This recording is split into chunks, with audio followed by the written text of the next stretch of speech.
जय भोलेनाथ. काव्य रसिको, मनमोहक मराठी मालवणी कवितांमध्ये मी मनमोहन रोग आपलं स्वागत करतो. मित्रांनो, तुम्हा सर्वांना महाशिवरात्रीच्या खूप खूप शुभेच्छा. तुम्हा सर्वांवर भोलेनाथची कृपा सदैव राहो अशी प्रार्थना करून आपण कवितेला सुरुवात करूया. आजची कविता जी आहे ते शीर्षक आहे सर्वांनी निराळा देव. अनेक देवात प्रत्येक देवाचं वैशिष्ट्य वेगळं असतं, दिसतात वेगळे, त्यांची वेशभूषा वेगळी असते, वाहन वेगळं असतं. तसंच शंकराचं आहे, ते सर्व निराळा देव असं कवितेचं शीर्षक असलं तर आता ते कसा निराळा आहे हे आपण कवितेतून जाणून घेऊया. असा कसा सदाशिवा सांबतू भोळा, असा कसा सदाशिवा सांबतू भोळा, बाकी कुणा नाही पण तुला तिसरा डोळा. असा कसा सदाशिवा सांबतू भोळा, बाकी कुणा नाही पण तुला तिसरा डोळा. दाढी मिशा जटा तुझ्या डोईवर गंगा, दाढी मिशा जटा. आता जो शंकराचे चित्र दाखवतात तर दाढी मिशा नसलेला शंकर असतो, फक्त जटाधारी. तर काही म्हणजे खूप जुने जर फोटो बघितले, आमच्या घरी तारकर्लीला तसा एक फोटो होता. आता ज्याला जटा आहे त्याला दाढी मिशा तर असणारच, तो दाढी मिशा सपाट केला गुळगुळीत असं नसणार चेहरा. आता सगळं फिनिशिंग लागतं, तसं ते मग देवाना पण तीच पद्धत केलेली आहे. पण खरा शंकराचा फोटो हा दाढी मिशालाच बरोबर आहे. दाढी मिशा जटा तुझ्या डोईवर गंगा, दाढी मिशा जटा तुझ्या डोईवर गंगा. उघडाबाम लेपिशी चित्ता भस्म अंगा, उघडाबाम लेपिशी चित्ता भस्म अंगा. दागदागिने तुझे असतील रुद्राक्षांच्या माळा, दागदागिने असतील तुझे रुद्राक्षांच्या माळा. खुशाल घेशी लपेटून भुजंगा गळा, खुशाल घेशी लपेटून भुजंगा गळा. भरजरी वस्त्रे नको उपरणे सोवळे पितांबर, भरजरी वस्त्रे नको उपरणे सोवळे पितांबर.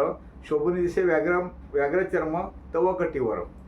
बघा, बाकी देवांचे पितांबर असतात, शाल असतात, सोवळी असतात, उपरणे असतात, भरजरी वस्त्र असतात उंची. पण भगवान शंकराच्या अंगावर तसं काहीच नसतं. भरजरी वस्त्रे नको उपरणे सोवळे पितांबर. शोभून दिसे व्याघ्रचर्म तव कटीवर. हाती तलवार गदा ना धनुष्य ना चक्र, हाती तलवार गदा ना धनुष्य ना चक्र. त्रिशूळ डमरू रूपी कुणी पाहे ना वक्र, हाती तलवार गदा ना धनुष्य ना चक्र. त्रिशूळ डमरू धरा कुणी पाहे ना वक्र. वाघ तुझे ना गरुड वाघ सिंह असे नंदी, वाघ तुझे ना गरुड वाघ सिंह असे नंदी. भक्ते तुझे तुझ्या परी दिसती सदा आनंदी, भक्ते तुझे तुझ्या परी दिसती सदा आनंदी. भीती सारे हलाहल पिण्या तू ते पचविले, जेव्हा समुद्र मंथन झालं तेव्हा भीती सारे हलाहल पिण्या तू ते पचविले. सुखासवे दुःखही स्वीकारा जगाता शिकवले. असा शिवशंकर माझा असे सर्व निराळा देव, असा शिवशंकर माझा असे सर्व निराळा देव. स्तुती ऐकून तथास्तु म्हणे भक्तांना महादेव, स्तुती ऐकून तथास्तु म्हणे भक्तांना महादेव. मित्रांनो, असा हा भोळा साम, त्याचे सगळ्याच गोष्टी वेगळ्या.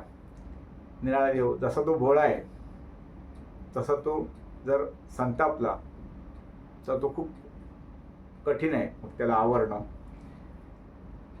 अशा देवाच्या अनेक कथा सांगितल्या जातात.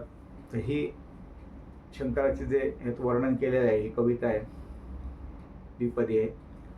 ती तुम्हाला आवडली तर नक्की लाईक करा, कमेंट करा, आपल्या मित्रमंडळांना आपल्याला शेअर करा. तुमच्या काही सूचना असतील तर कळवा. देवांवरच्या, संतांवरच्या, धार्मिक सण व्रतवैकल्यांवरच्या अशा अनेक कविता या चॅनलला आहेत, त्या तुम्ही ऐका. अनेक विषयावरच्या आहेत. हे धार्मिक कविता देवांवरच्या म्हणून धार्मिक सांगितल्या, देवांवरच्या कविता सांगितल्या. प्रत्येक विषयावरच्या कविता आहेत, सामाजिक कविता आहेत, राजकीय कविता आहेत. आणि आता परत भेटू पुढच्या आठवड्यात. तर चॅनल तुम्ही सबस्क्राईब केलं नसेल तर नक्की करा. जय भोलेनाथ.